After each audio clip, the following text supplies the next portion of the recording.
बिस्मिल्लाहिर्रहमानिर्रहीम। आज मैं आपके साथ रेसिपी शेयर कर रही हूँ कीमे के शामी कबाब की।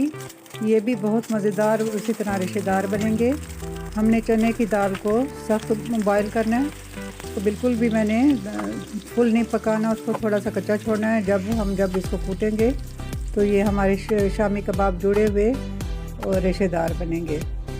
तो इनको बनाने के लिए सबसे पहले मैंने कुकर में 2 कप पानी डाल दिया।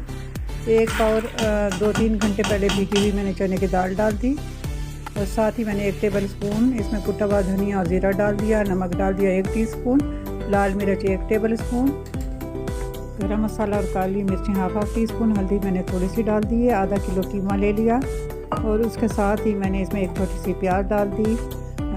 15 मैंने गोल वाली लाल मिर्चें डाल दी। दालचीनी की 2 स्टिक डाल दी, और 7-8 अदद मैंने इसमें लौंग को डाल दिया, और साथ ही इसके मैंने 10-12 काली मिर्चें, साबित काली मिर्चें डाल दी गोल वाली। ये डाल देने के बाद तो मैं इसको प्रेशर लगा दूंगी तकरीबन 10 मिनट के लिए, और उसके बाद फिर हम इसको कूट लेंगे लंगड़ी में। ठंडा कर लेने के बाद इसको कूट लेंगे। प्रेशर खोल के देखा तो दालें और कीमा गल चुका है, और अब मैं इसको लंगड़ी के अंदर कूट रही हूँ। कूट लेने से ये होगा कि ये इनकी बाइंडिंग अच्छी होगी और ये रेशेदार बनेंगे, क्योंकि ये कीमे के हैं। दाल मैंने सख्त रखी है इसके अंदर, तो लंगड़ी से बड़े ही आसानी से ये कूट लूँगी मैं। इसके बाद मैं शामी कबाब बना लूँगी।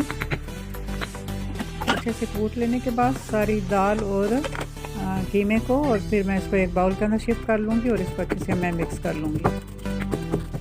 कबाब जब हम बनाएंगे तो इनको हम खुला खुला रखेंगे ताकि ये अच्छे से फ्रीज़ हो जाएँ। अब मैं सारे कीमे और दाल को एक बाउल के अंदर शिफ्ट कर रही हूँ, और इसके अच्छे से मिक्स करेंगे। इसमें हरी मिर्चें और धनिया मैंने डालकर, और 1 अंडा डालकर इसको अच्छे से मैंने मिक्स कर लेना है। और जब हम इसे ढक्कन की मदद से कबाब बनाएंगे, थोड़ा सा ऑयल लगाकर, जिस तरह बाज़ार के सांचों से बनाते हैं उसी तरह हम ढक्कन के अंदर बना लेंगे, और इनको हम खुला खुला रखेंगे ताकि आपस में जुड़े नहीं। इनके अंदर अंडा डाला हुआ है, और इस तरह खुला रखने के बाद हम इसको फ्रीज़ कर लेंगे 4 घंटों के लिए।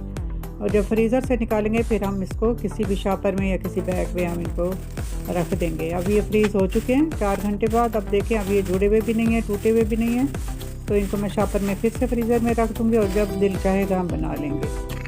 तो अब मैं कुछ कबाब इस वक्त बना लेती हूँ। 1 अंडा मैंने फेंट लिया, उसके अंदर मैंने कबाब अंडे के अंदर डिप करके तो मैं इनको फ्राई कर रही हूँ।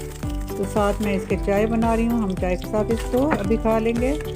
तो उम्मीद है मेरी ये झटपट और क्विक रेसिपी आपको अच्छी लगी होगी, और आप मुझे अच्छे अच्छे कमेंट्स भी लिखेंगे और मेरी हौसला अफजाई करेंगे। आपके कमेंट्स और आपका देखना हमारे लिए हौसला अफजाई का बाइस बनेगा। तो अगर मेरी वीडियो अच्छी लगी है तो मेरे चैनल को सब्सक्राइब कर लें, और वीडियो को लाइक कर लें, और दोस्तों में ज़्यादा से ज़्यादा शेयर कर लें, और फुल वॉच कर लें। इसके लिए मैं आपका तहे दिल से शुक्रिया अदा करती हूँ। इंशाल्लाह ताला नेक्स्ट वीडियो में मुलाकात होगी आपसे। इसी तरह आप मेरी हौसला अफजाई करते रहें और मैं कदम बढ़ाती रहूँगी। अल्लाह हाफ़िज़।